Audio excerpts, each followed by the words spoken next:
Hello, invite in Chibai. Hemi channel a hian ka lo bu ka cheu. Hey David, lal choi sa dar long. Hek te hi an in ania idol sai som hi pa hi. Mizo idol ka ania. Hi pura tangin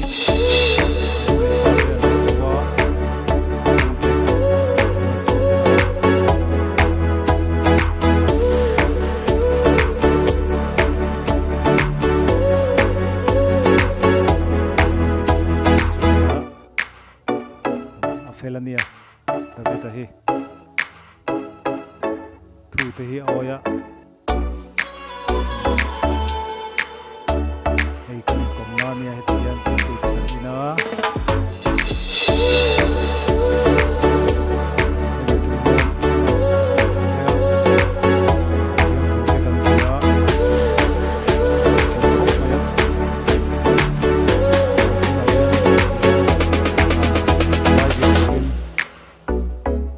ya hian a kal le thin ani hei hi ka thian pa nia ka thian pa ni bok ka mak pa ni bok ania hei hi apate ania hian tu na hian in kan kal don ani zai